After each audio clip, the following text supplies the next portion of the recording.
Hello friends, एक बार फिर हाजिर हम आप साथ एक नया और बहुत महत्वपूर्ण वीडियो के साथ। फ्रेंड्स, आज इस वीडियो में बात करेंगे सभी पेंशनर्स को दिया जा रहा है अंतिम मौका, यानी 31 जनवरी से पहले ये दो काम जरूर करने हैं, अदरवाइज आपकी पेंशन हो जाएगी बंद। चाहे आप वृद्धावस्था पेंशन ले रहे हैं, चाहे आप यहाँ पे दिव्यांग पेंशन ले रहे हैं, या आप विधवा पेंशन ले रहे हैं।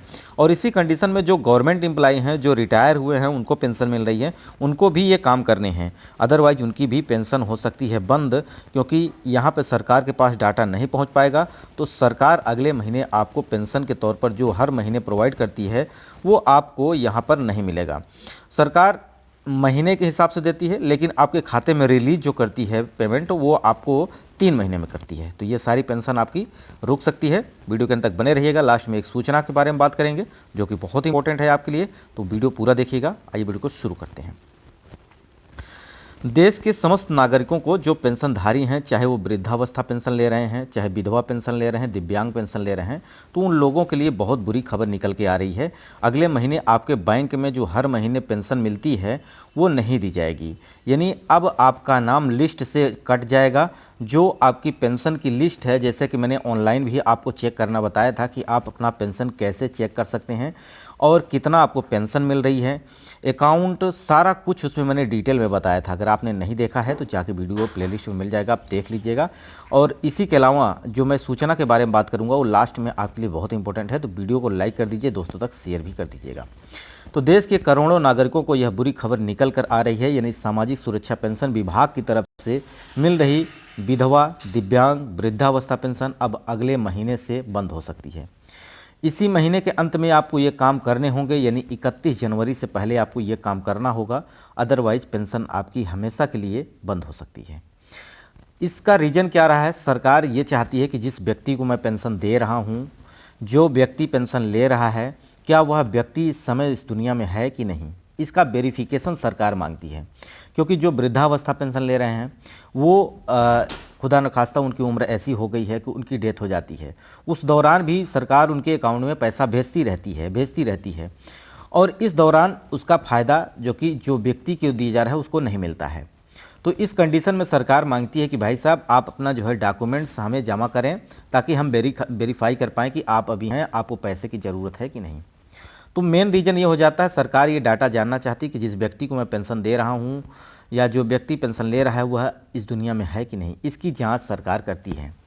ठीक है। और यहाँ पे अगर बात की जाए तो बहुत सारे ऐसे भी व्यक्ति हैं जो कि यहाँ पे उस कंडीशन में नहीं है कि पेंशन उन्हें मिले, उस दौरान भी वो पेंशन ले रहे हैं, तो इसकी भी जांच सरकार उसी के साथ कर लेती है। तो समस्त पेंशन धारकों को 31 तारीख से पहले सामाजिक सुरक्षा पेंशन विभाग के द्वारा भौतिक सत्यापन अवश्य करवाना है। यानी भौतिक सत्यापन कराने के लिए आपको क्या करना है?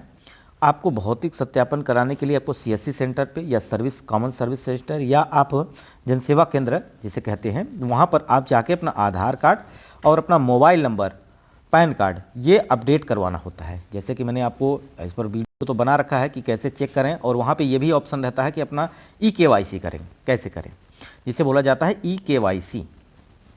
ठीक है। तो ये आपको करना होगा। अब जो सरकार रकम आपके अकाउंट में भेज सकती है, चाहे आप किसी भी देश, यानी देश के किसी भी राज्य से, किसी भी ज़िले से हैं, तो वहाँ हर जगह आप पेंशनधारी हैं, तो वो सब ये काम करने होंगे। ठीक है।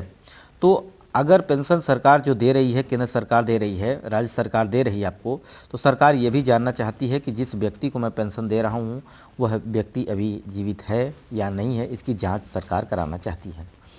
भौतिक सत्यापन करने के लिए आपके पास आधार कार्ड होना चाहिए, मोबाइल नंबर होना चाहिए और पैन कार्ड होना चाहिए। अब ये ज़रूरी दस्तावेज आप किसी भी सीएससी सेंटर पर, जनसेवा केंद्र पर जाकर अपना भौतिक सत्यापन करा सकते हैं, जिसे ई-केवाईसी कहा जाता है। अब आपको जो पेंशन मिल रही है वो लगातार मिलती रहे, इसलिए यहाँ पे आपको ये काम करने होंगे। ठीक है। यानी सरकार ये जानना चाहती, जैसा कि मैंने आपको बता दिया, पेंशन धारक क्या वह अभी इस दुनिया में है, सरकार इसका जांच करना चाहती है कि जो मैं पेंशन दे रहा हूँ वास्तविकता में उस व्यक्ति को पेंशन मिल रहा है कि नहीं मिल रहा है। ठीक है।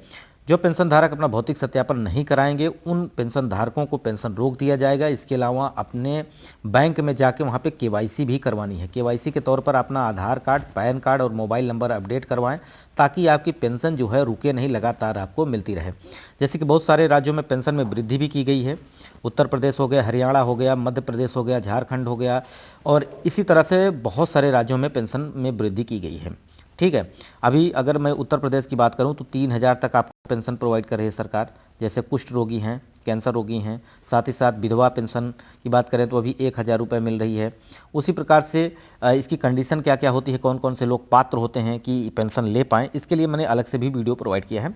अगर आपकी उम्र 60 साल हो गई है, अब आप चाहते हैं कि हमें भी पेंशन मिले, तो इसके लिए आपको अपना ऑनलाइन आवेदन करवाना होगा। इसमें आपको कुछ ज़रूरी डॉक्यूमेंट्स होते हैं जो आपको ले जाना पड़ेगा। पहला, आपको आय प्रमाण पत्र ले जाना पड़ेगा, यानी ये जो लोगों के हैं गरीबी रेखा से नीचे जीवन यापन कर रहे हैं उन लोगों के लिए है। तो आपको अपना आय प्रमाण पत्र ले जाना पड़ेगा। आपको अपना आधार कार्ड, मोबाइल नंबर, और मोबाइल नंबर आपका होना चाहिए किससे, आधार कार्ड से जुड़ा हुआ। ठीक है, और फ़ोटो आप ऑनलाइन करा सकते हैं आपके कॉमन सर्विस सेंटर पे या आपके गांव में। बहुत सारे प्रदेशों में अगर बात करें, उत्तर प्रदेश में, तो यहाँ पे सरकार द्वारा कंप्यूटर ऑपरेटर की भर्ती कराई गई। हर एक गांव में एक कंप्यूटर ऑपरेटर है जिसका काम है आपकी पेंशन, आपकी आय, जाति, निवास, समस्त डॉक्यूमेंट्स जो यूज होते हैं गांव में वो आपका बनाने का काम करेगा यहाँ पे आपका कंप्यूटर ऑपरेटर। ठीक है फ्रेंड्स, तो अभी तक आपने ये काम नहीं किया है तो ज़रूर करवा लें। अब जो लोग सरकारी जॉब कर रहे हैं, रिटायरमेंट हुए हैं, उन लोगों के लिए क्या है यहाँ पे अगर बात की जाए तो उन लोगों को करना होता है कि वो आप अपने ऑफिस में जाके, यानी साल में एक बार आपको जाकर वहाँ पे सिग्नेचर करना होता है, यानी डिजिटल लाइफ सर्टिफिकेट आपको जमा करना पड़ता है, जो कि सरकार भी बनाती है, जिसे आप वहाँ पे ले जाके जमा कर देंगे तो आपकी पेंशन बनती रहेगी और लगातार आती रहती है।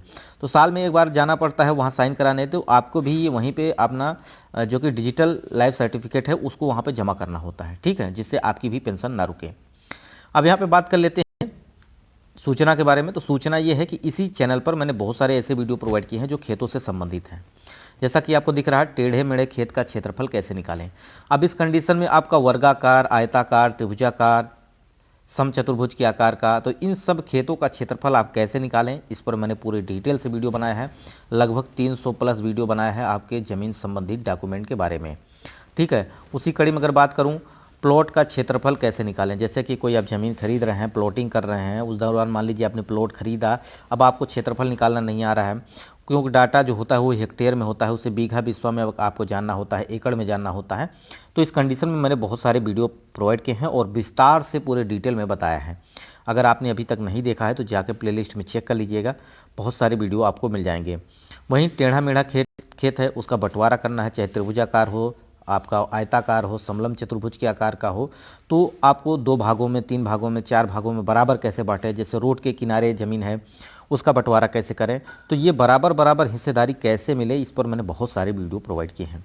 आशा करते हैं आप प्लेलिस्ट जरूर चेक करेंगे, वीडियो को शेयर भी करेंगे दोस्तों तक और वीडियो को लाइक भी करेंगे जाते जाते। अगर ये जानकारी आपको अच्छी लगी है तो कमेंट बॉक्स में ज़रूर बताइएगा। वीडियो को लाइक, दोस्तों तक शेयर। वीडियो यहीं समाप्त करते हैं। नमस्कार।